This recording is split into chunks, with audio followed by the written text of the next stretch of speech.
Welcome to Dadograms. I'm Jason Garrett, a retired Navy pilot and business owner, and a dad. And I created Dadograms to teach my kids and all of you how to win in life. So here's a question for you. Have you ever thought of someone, maybe your mom, a child, your best friend, and suddenly the phone rang and it was them? There was that weird, almost electric moment where you both laughed because you realized you were both thinking of each other at the same time?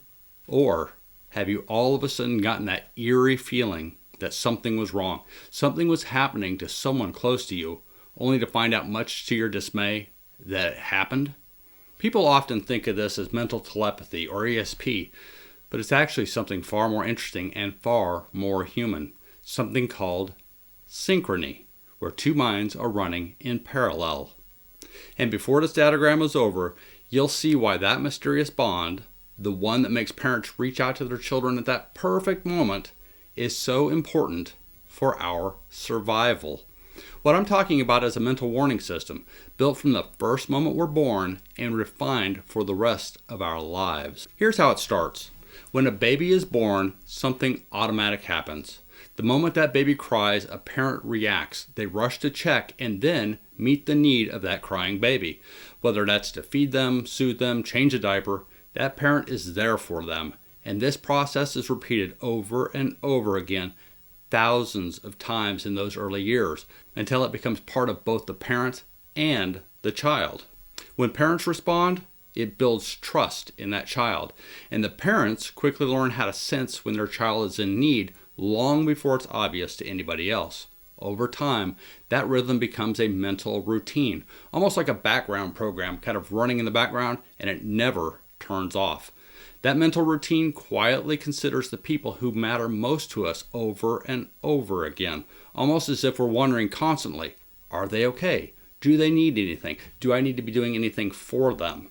Even when the child grows up and moves away, that system keeps running in both directions. The tempo changes, but it never stops. As a dad with kids in high school and college now, I still feel it every day, all day long. And that loop doesn't just stop with my kids and my wife. It still exists with my parents, my siblings, my mentors, even old shipmates I haven't seen in years. The people who shaped my life have become part of me and are always in my mind in this way. And that's how it works for everybody. We all run a quiet inventory, a subconscious routine that helps track the people who matter to us most. Most of the time that routine just hums along in the background, but every once in a while, just when you're thinking of someone and they apparently were thinking of you, that phone will ring or a message pops up and it's them. And it feels weird. It feels like telepathy, like we've got brain waves. But it's not that. It's just synchrony. Both minds running their routine, thinking of each other simultaneously. Now, if you're not quite convinced yet, think of it this way. Imagine two gears turning. Remember, I'm a Navy helicopter pilot, so I think in mechanical terms quite a bit. So imagine a large gear inside your mind, slowly turning. Each tooth represents the moment when you think about someone you care about. That person also has their own gear, and one tooth on that gear represents you. When your red tooth and theirs meet, that's when you both think of each other at the exact same time. When the gears mesh, that's synchrony. And if someone calls the other person on the phone and says hello at that magic moment, it feels supernatural. It feels like telepathy. See? Okay, so now let's take this knowledge that we've learned and take it to a whole different level. Let's see how this process is part of our warning system that lets us know that something has gone wrong with someone close to us. You ready? So even though our gears turn and they sometimes meet up like this, we don't always reach out to the other person, right? We all have a natural rhythm of contact, how often we call or text or check in. Kids in college may check in with their parents several times a day. Friends from 20 years ago are probably going to reach out once a year, if that. And we've gotten so used to that rhythm that we know when that timing has gone too long without being reset by a text or a call or a post. And when that silence lasts longer than it should, that's when the alarm bell starts ringing. That silence isn't empty. That silence is the alarm. A few years ago, our oldest daughter was off in college. She texted and called almost every single day, sometimes to chat, sometimes to visit. Then, all of a sudden one day, nothing. At first we brushed it off. It was, after all, a new semester. She had new friends. She was probably busy. By the end of day 2, we felt something was wrong. She wasn't answering our texts or our calls. And that night, my wife and I were both laying in bed in the middle of the night, wide awake. The sound of silence was a klaxon going off in our mind calling general quarters. By morning, still no word. We were at full red alert. Kristen packed a bag and she was about to fly out when all of a sudden, thankfully, we did hear from her. She wasn't fine, but she was safe and ultimately everything worked out okay. My wife and I don't like miscommunications. We don't take that lightly at all, and for good reason. My wife and I both flew the SH-60 Bravo Seahawk helicopter in the Navy, and we never flew alone as a crew in the aircraft. We were always linked back to the ship via something called HawkLink. It wasn't just a radio, it was a dedicated data link between us and the ship. We were always in communication with them. Now, the guy on the ship who was controlling us, he talked with us all the time, constantly.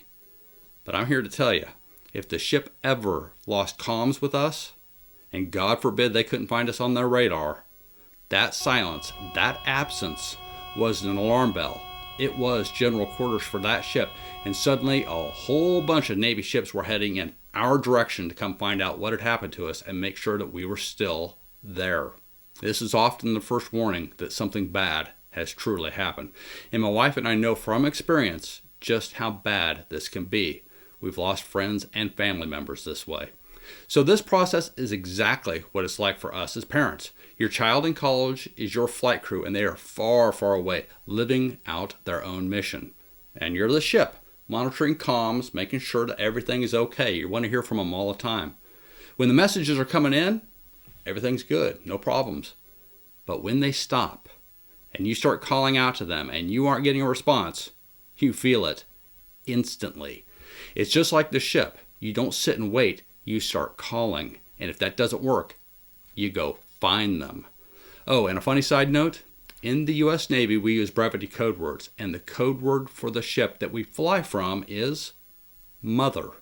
And the navigation system that guides us back to Mother is Father. So in the Navy, when comms stop, Mother and Father go to general quarters, and that's a fact. So this is exactly what happens in families. When communication stops and silence becomes the alarm. When you stop hearing regularly from your child, your sibling, your spouse, that absence of communication is a warning signal, okay? So let's put all this together. We all have a mental processing loop that quietly cycles through our inventory of people we love or are responsible for, that on at least some level brings them to the forefront of our minds every so often.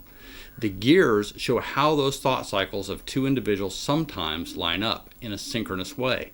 And if we reach out to that person at that exact time, it feels mysterious, like mental telepathy. That process is synchrony. We get very used to hearing from people on a certain routine cycle. And when they have gone longer than they should have, and they come to the forefront of our minds, we suddenly become very concerned that something is amiss. Because when communications go silent for too long, the absence becomes a distress call. And for us parents with children, whether they are newborns, college kids, or parents of their own, the rapidity of that process may slow down, but it never goes away. And here's the beautiful part. All of this exists to keep us connected and watching over each other, to keep us safe, and to offer our help and support during difficult times.